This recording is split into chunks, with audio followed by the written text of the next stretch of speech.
So, distinguished guests, ladies and gentlemen, I'm very pleased to welcome all of you to University of Thai Chamber of Commerce today and to our special event, a conversation with Antoinette Mathews on the rise of emergent technology in the global context.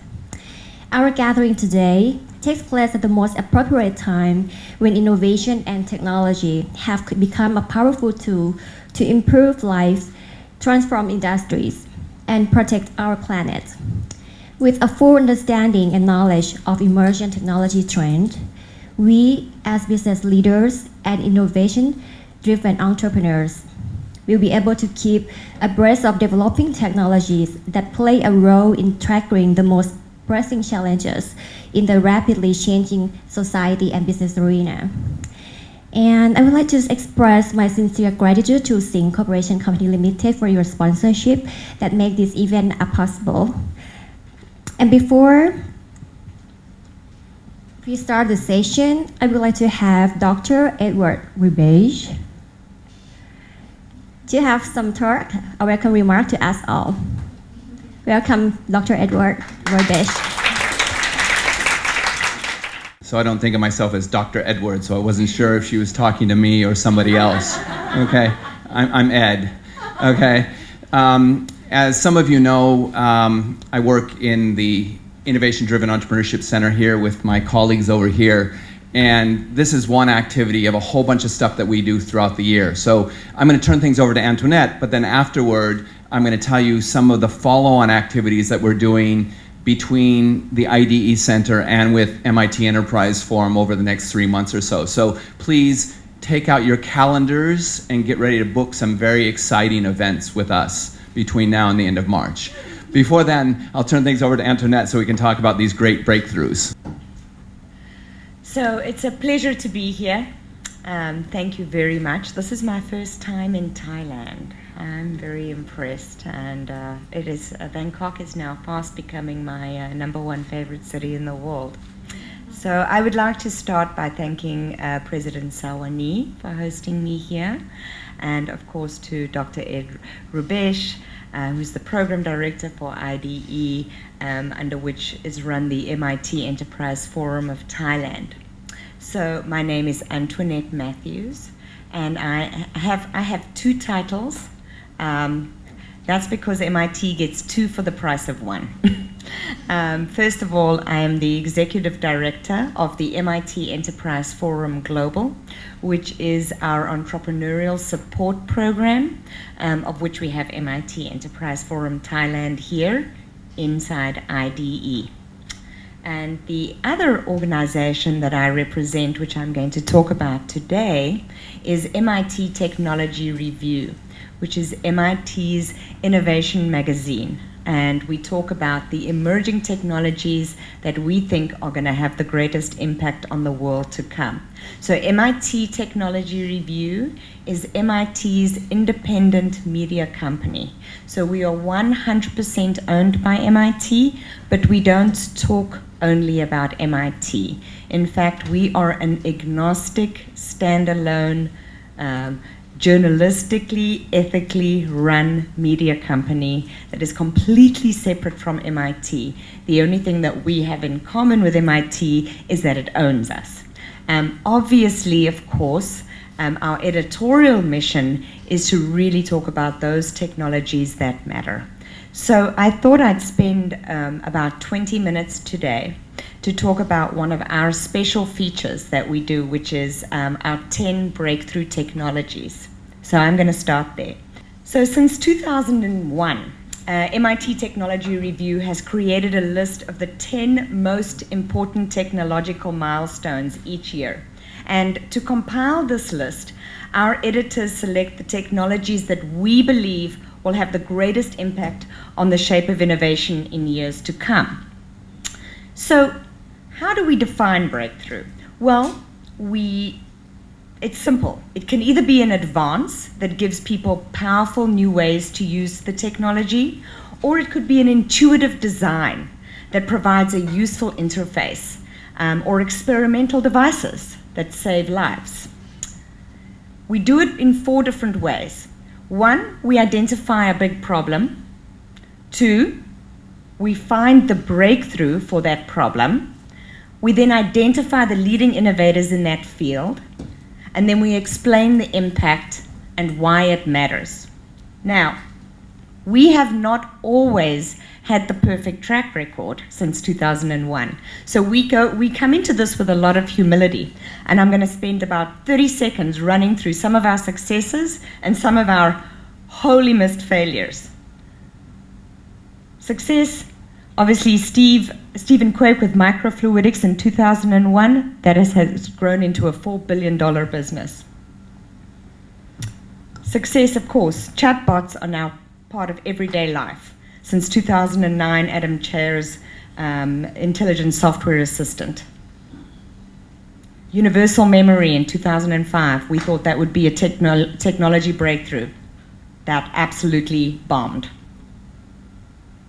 Data mining, we thought that huge amounts of data would make major impacts today, and of course that has come to be true. We, with Professor Nicholas Vlasopoulos, he invented in 2010 a commercial method of reducing cement's carbon. Never came to be. So we've missed some and we've hit some. So let me start with our list of 2016 breakthrough technologies. Cancer remains a leading cause of death. The breakthrough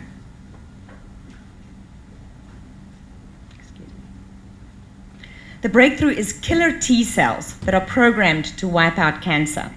These genetically engineered immune cells are saving the lives of cancer patients. And that may be just the start. These cells display almost animal-like behavior. They crawl, probe, then grab another cell and shoot it full of toxic granules. And they even have a memory. You can think of them as little robots. So a company by the name of Cellectix began developing the treatment in 2011 after doctors in New York City and Philadelphia reported that they'd found a way to gain control over these T cells, the so-called killer cells of the immune system.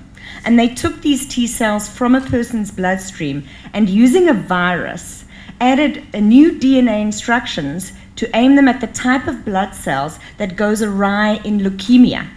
So the technique has now been tested in more than 300 patients with spectacularly successful results, and almost all of them resulting in complete remission. The availability of this technology, 1 to 2 years.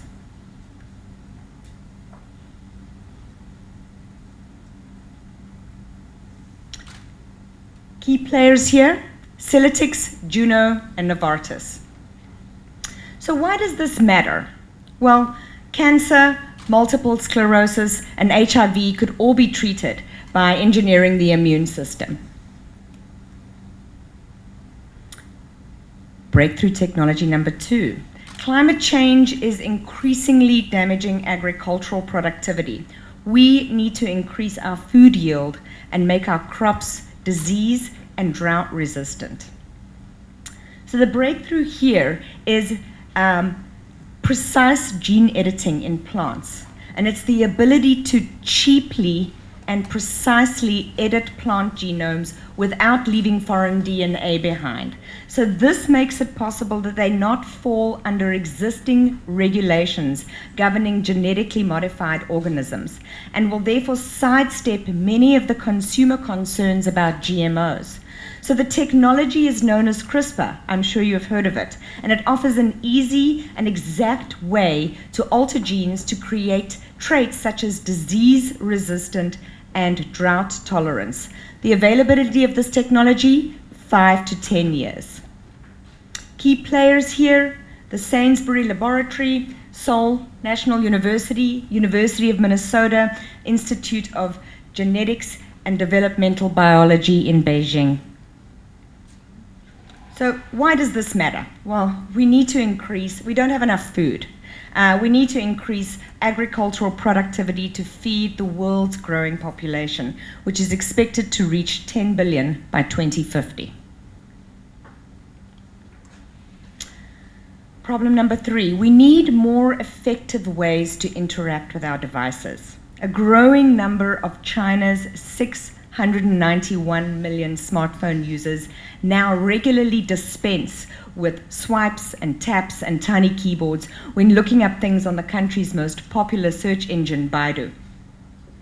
The breakthrough here, combining voice recognition and natural language understanding to create effective speech interfaces for the world's largest internet market.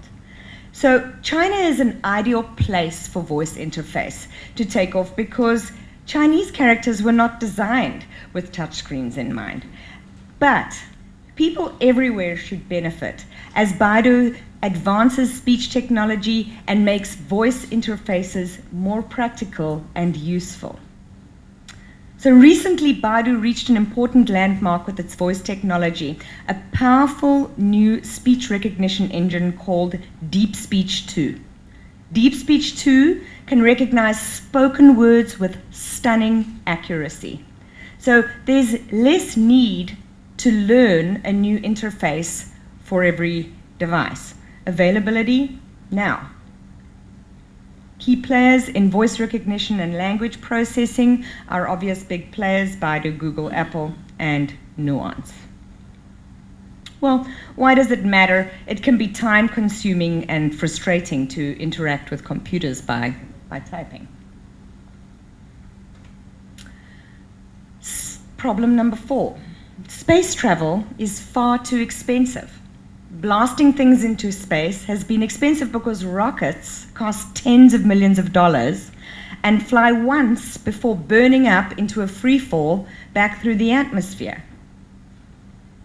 The breakthrough, 1,000 feet. rockets that can launch payloads into orbit and then land safely. LGS deploy. 50 feet, 7 feet per second.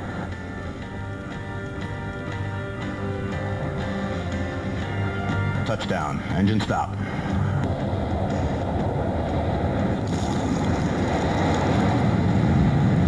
So rockets are typically destroyed on their maiden voyage, but now they can make an upright landing and be refueled for another trip, setting the stage for a new era in spaceflight. So the two tech billionaires that are making this happen, we have Jeff Bezos's Blue Origin and Elon Musk's SpaceX.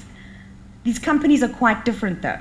Blue Origin hopes to propel tourists in capsules for 4-minute rides, while SpaceX already launches satellites and space station supply missions.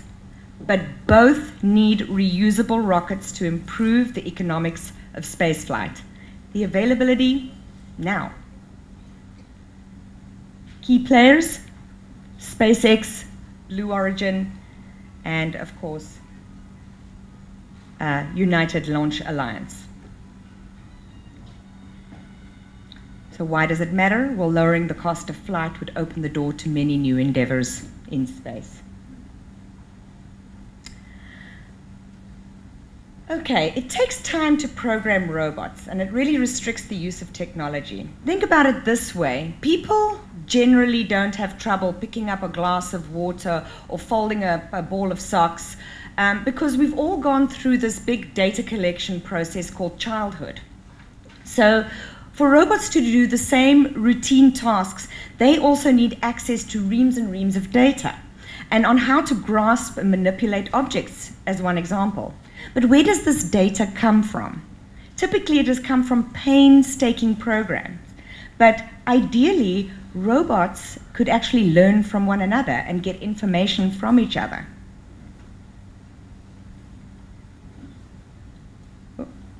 So the breakthrough is robots that learn tasks and send that knowledge to the cloud for other robots to pick up later.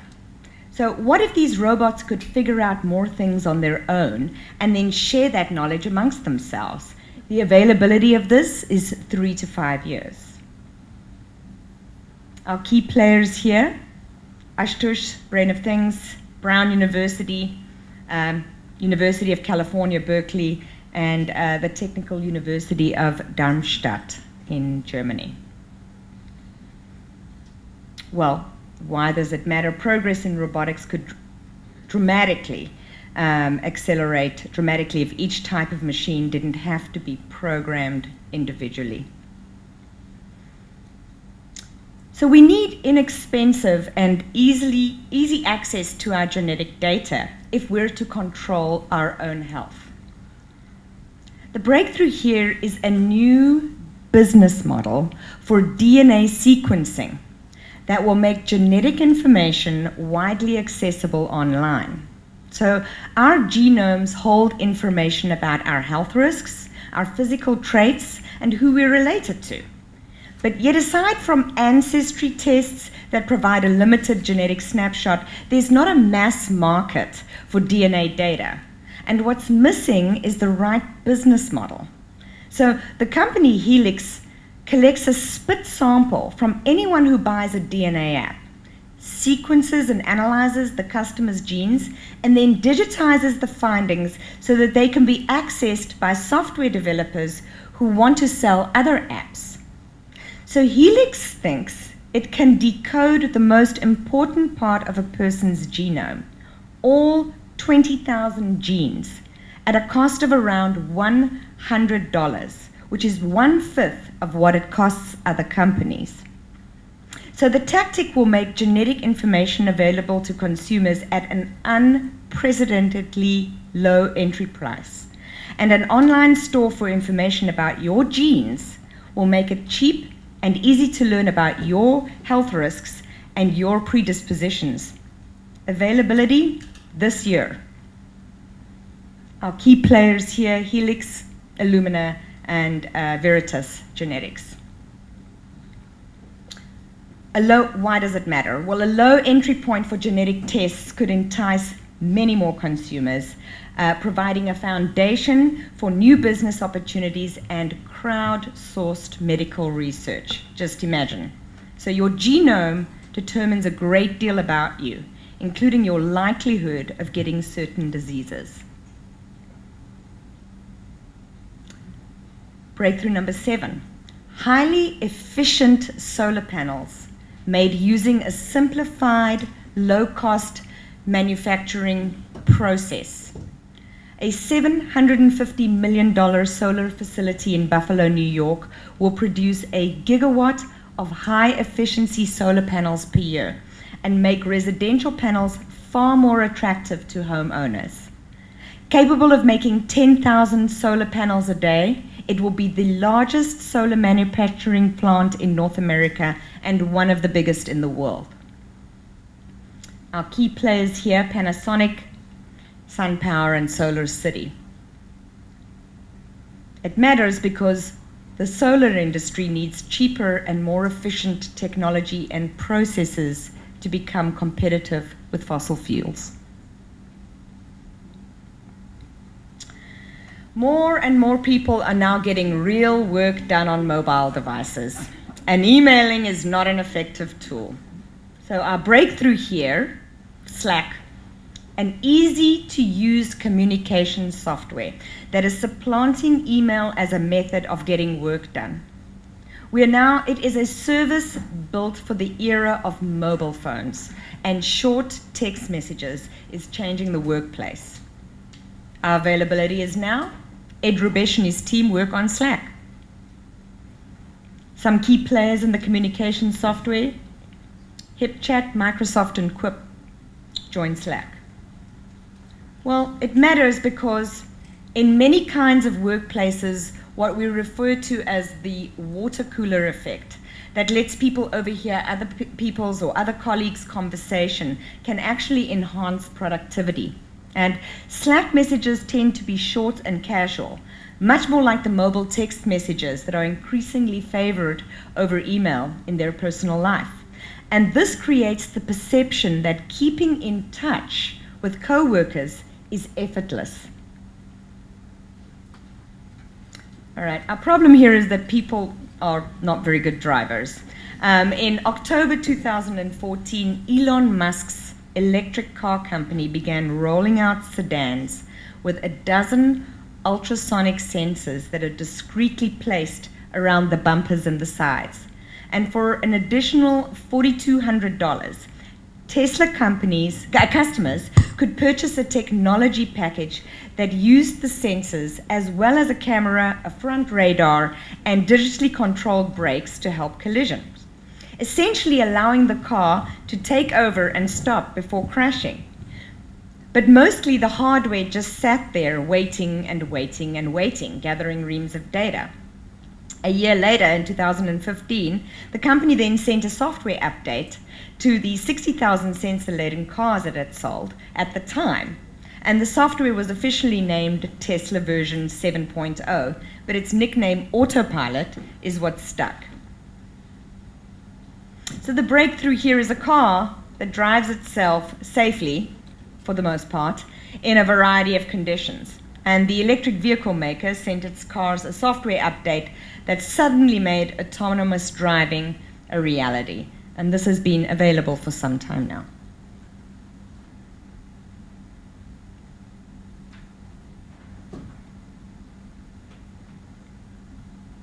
The key players here, I don't need to mention these names, you all know these brands. And it matters because human error kills thousands of people a day worldwide. So our final breakthrough is even the smallest internet-connected devices typically need a battery or a power cord, but not for much longer. Technology that lets gadgets work and communicate using only energy harvested from nearby radio, cell phone, or Wi-Fi signals is now headed towards commercialization. Wireless gadgets that repurpose nearby radio signals, such as Wi-Fi, to power themselves and communicate. And the principle is called backscattering. So instead of generating original signals, one of their devices selectively reflects incoming radio waves to construct a new signal. It's a bit like an injured hiker that's sending an SOS message using the sun and a mirror. So one version of the University of Washington technology, dubbed it passive Wi-Fi, is being commercialized through a spin-off company called Jiva Wireless. It lets battery-free gadgets connect with conventional devices such as computers and smartphones by backscattering Wi-Fi signals. So this availability, 2 to 3 years. Key players here, University of Washington, the company Texas Instruments, actually founded by an MIT alum, and the University of Massachusetts in Amherst. So it matters because freeing internet-connected devices from the constraints of batteries and power cords will really open up many new uses and applications. But I think, in summary, is why does any of this matter? New technologies can solve very big problems, and they can also expand human possibilities. And I think the fundamental point here is technology is not an absolute good. And we need to talk about how we want to use technology, not how we will be used by it. Thank you very much. Thank you very much, Antoinette Mathews, and for your talk and your sharing with us your deep technical knowledge and your thought-provoking concept. So, ladies and gentlemen, please give her another round of big applause. All right. I think for the next session, Dr. Edward Rubage would like to give a wrap-up talk to us. Okay. But that's why I want to talk to you a little bit about our center, the IDE Center. And we have some of our team here. So my boss is here, Ajahn Tung. Okay. And my other boss, who started everything, is here, Ajahn Sawani, who I think everyone knows. And a whole bunch of the rest of the team that helps run the IDE Center in partnership with Antoinette and the Enterprise Forum. So the real opportunity for us is not necessarily to be in the lab with those guys, but figuring out how we use technologies like those to solve major problems around us. Okay, so I want to just show you a little bit about what we're doing for the next 3 months. Just one activity a month that you're invited to be part of. Okay, and it's part of our ongoing activities that we run for the public and run for our community as we try to build this up so that we can constantly have a discussion about how to take breakthroughs, but then apply them to the situation around us. So I'll just push right here. So every month we have at least one major activity that you're invited to come to. So in January, we have another MIT Enterprise Forum activity. In fact, one thing that's running right now is a coaches training program that we're running with Antoinette's organization. So we have 20 coaches that are in training right now.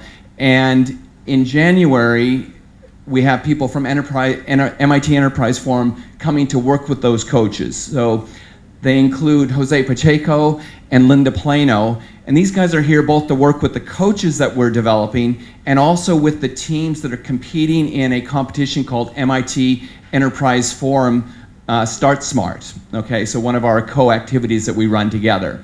So in January, come see us again on January 13th and listen to what Jose and Linda will be doing with our coaches and with our teams.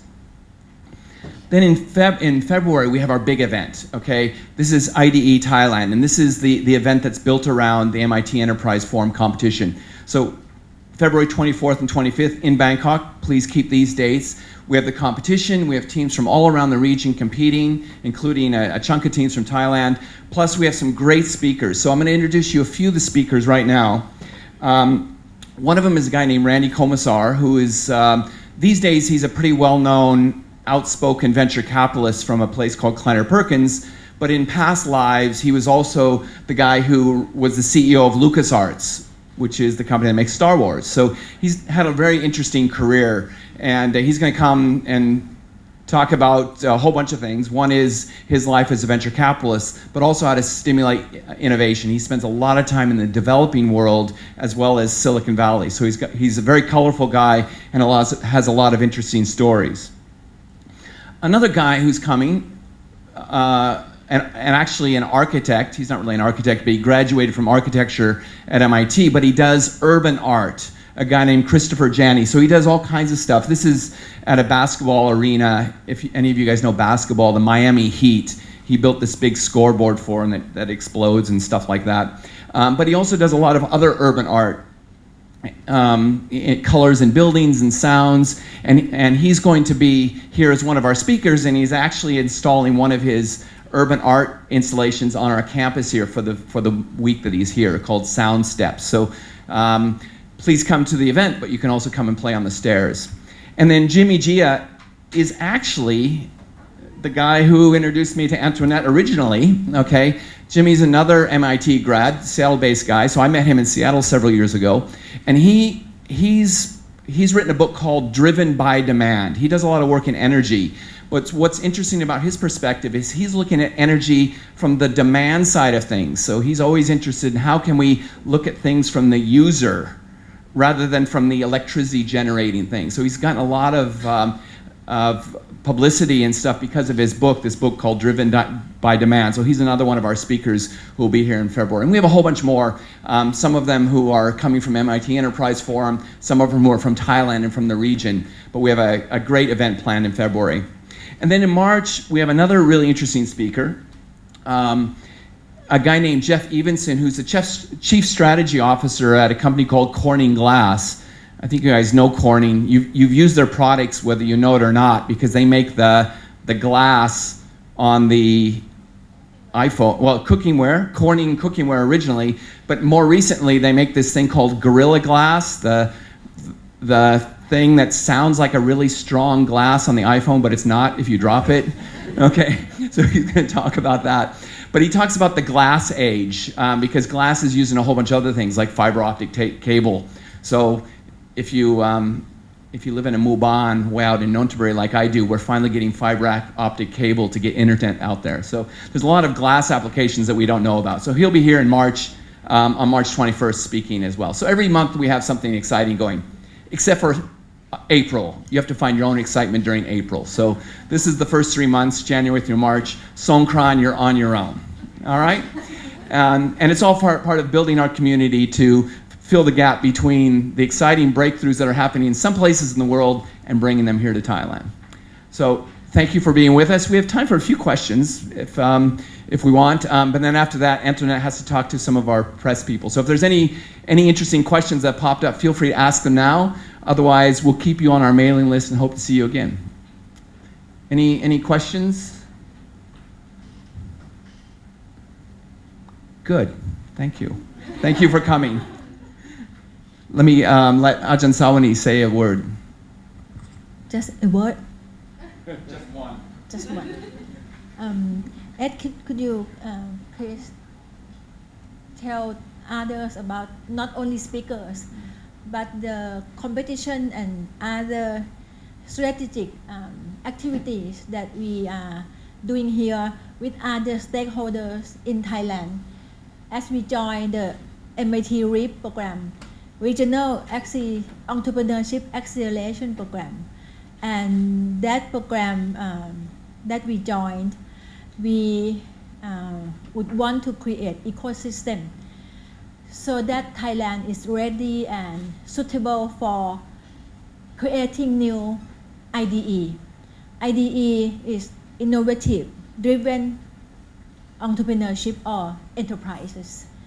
And with those REAP program with MIT, the program introduced us to IDE, which is another kind of enterprise that we, Thailand, should focus.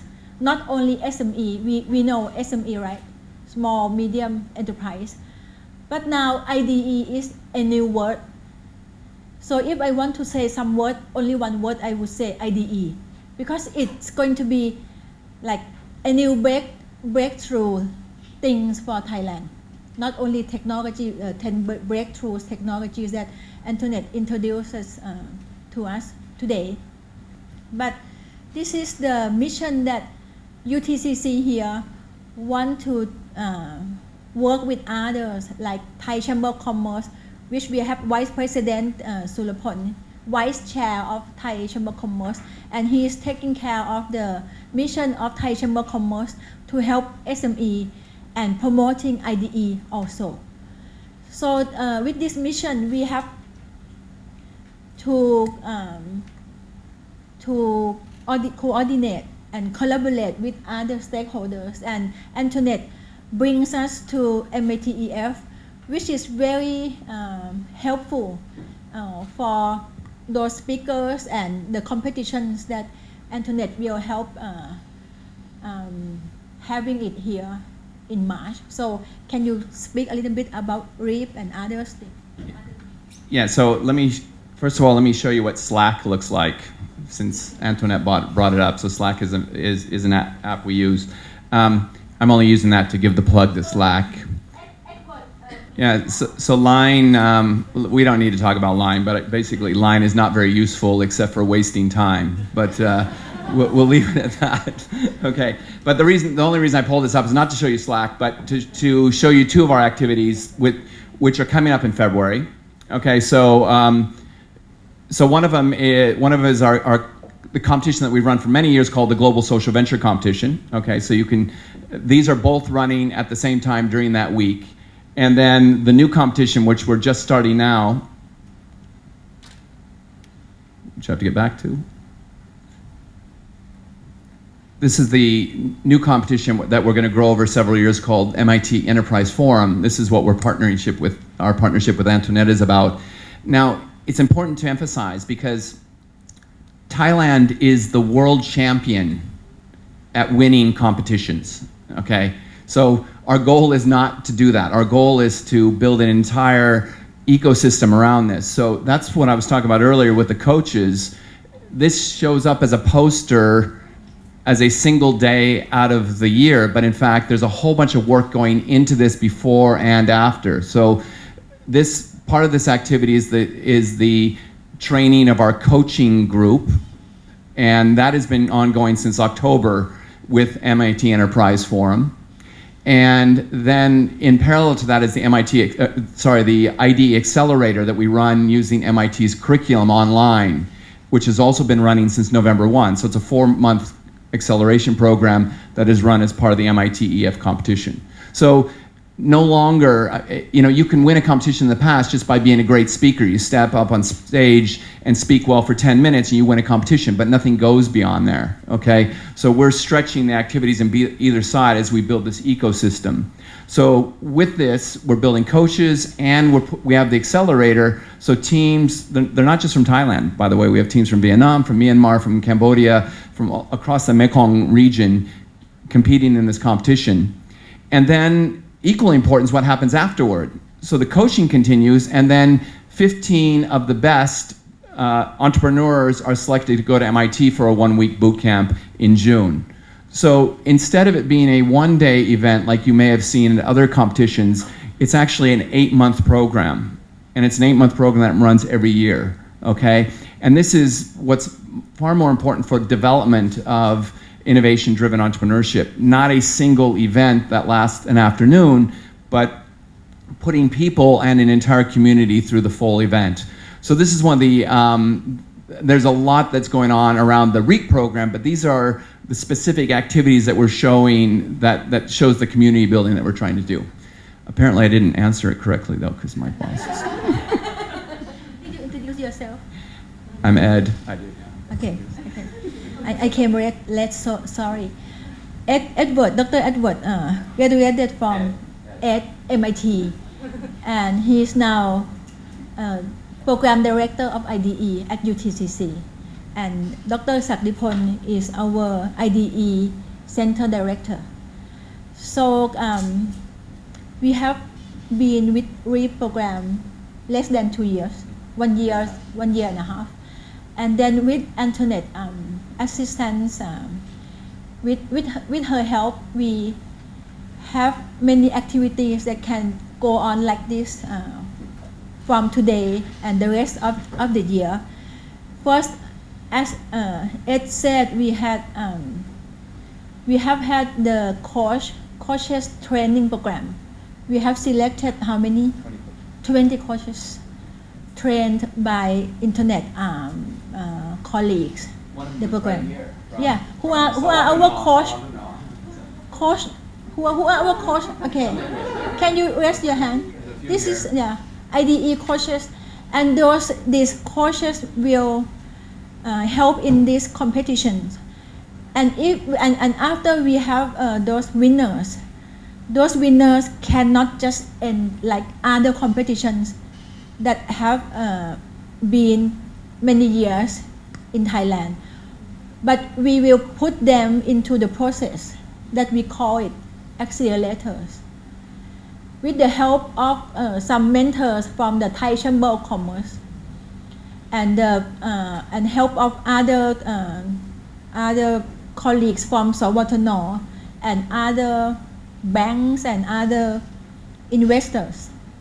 So this is the very early, maybe very first IDE program in Thailand. So you are here to join us, and I have to say I am so thankful that Antoinette, for the first time that from the first time I met you, and you made this happen, so that UTCC can help Thailand, and with the collaboration from the Thai Chamber of Commerce and other stakeholders, help creating ecosystem for Thailand to create more IDE. So the technology, the 10 breakthrough technologies today that Antoinette shares with us, is I think it is very inspiring, and you can see this.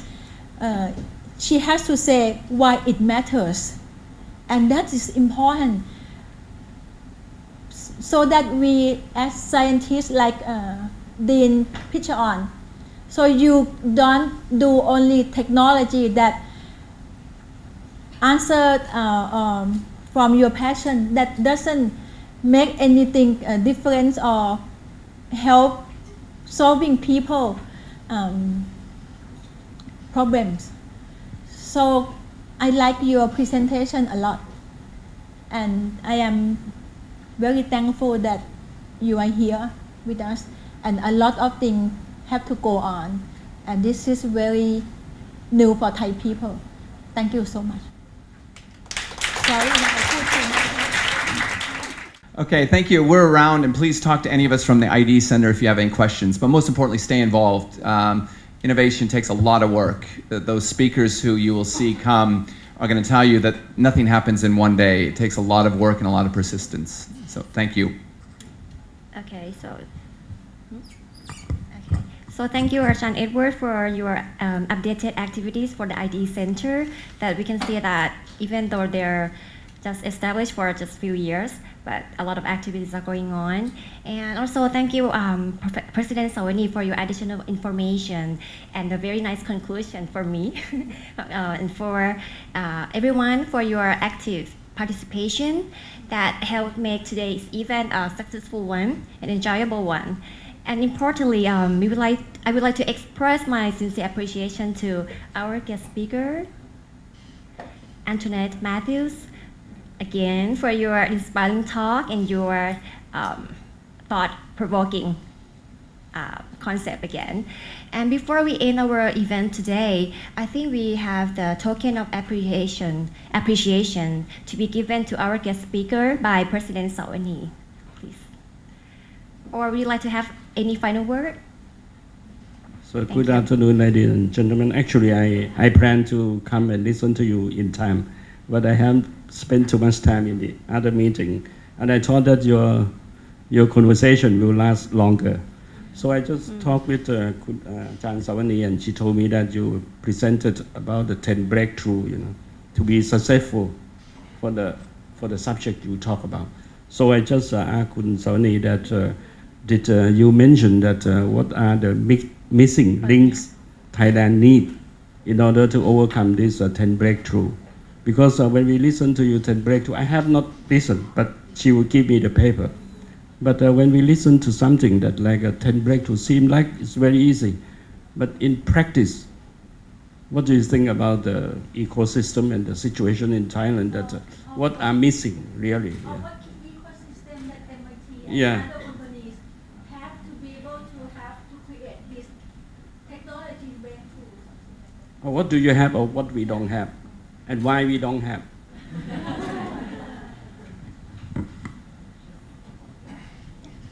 Thank you for that thought-provoking question, and I think Ed would be able to chime in here. I think it is more about finding a business innovation methodology than actually about the root of the technology.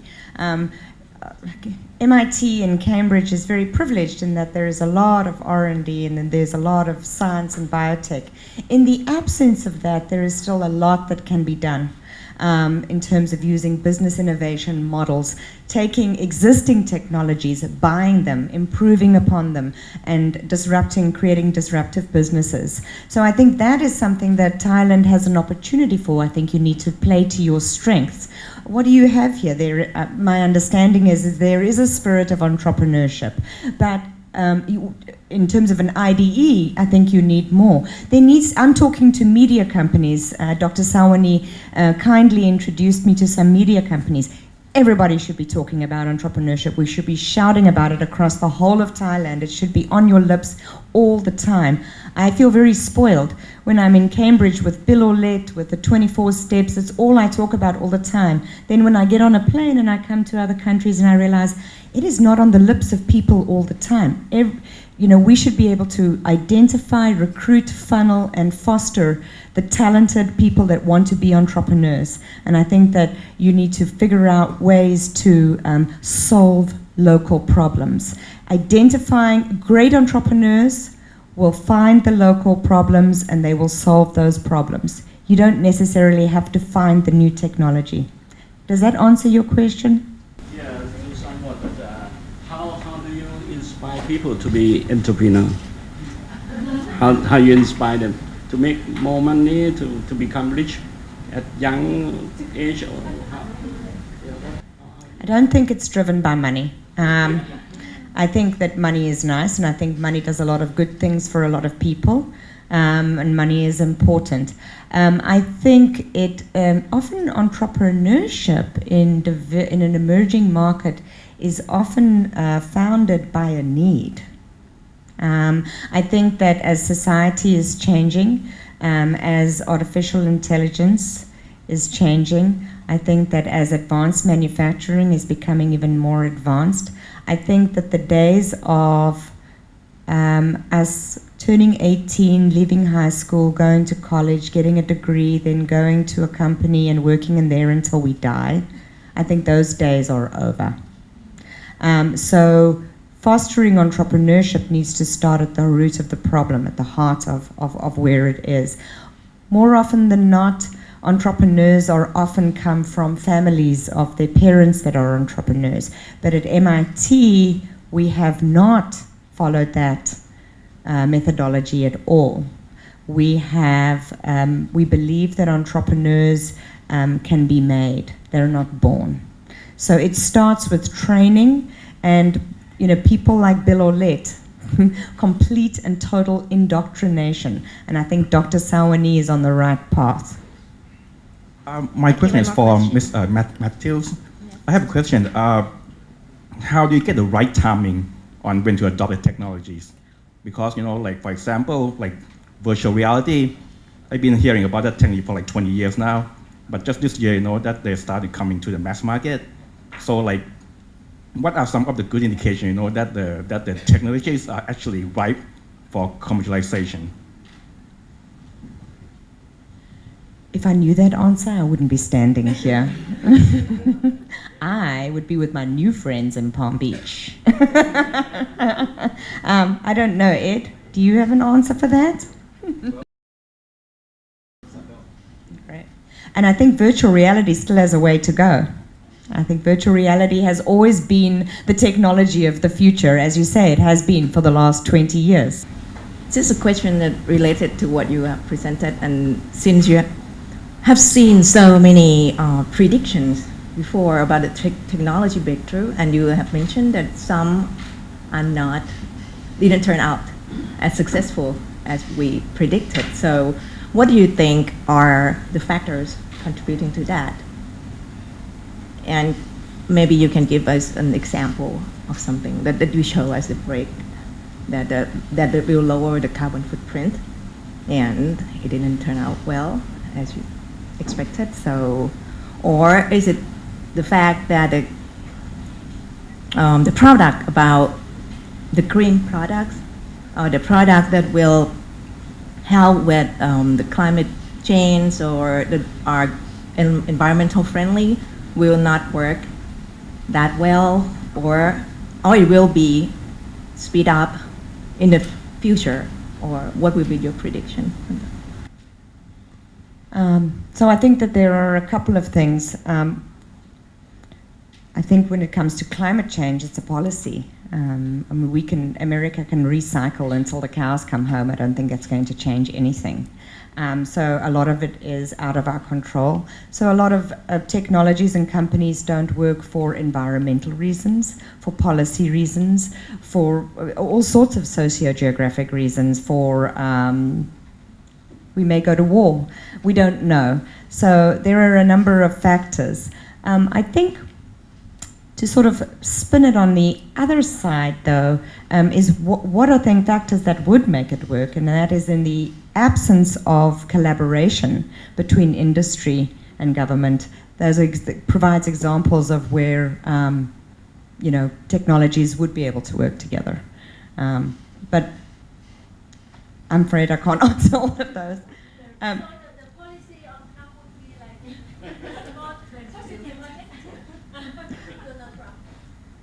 Oh, I'm not going to answer that question. I am deliberately going to avoid that question.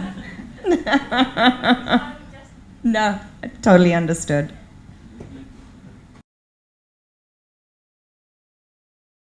I think that's all for question, and thank you very much, everyone, again. Now we have the token of appreciation to be given to our guest speaker. May I invite our president, Sawani Thairungrod, on the stage.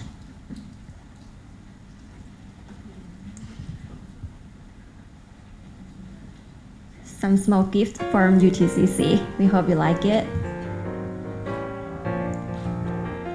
ข Hope you like it. So this is a gift from IDE Center. It's Thai product, Thai silk. Okay. So it perfectly fits the coming Christmas holiday. Please give Antoinette another big round of applause, everyone. So we may have the photo session.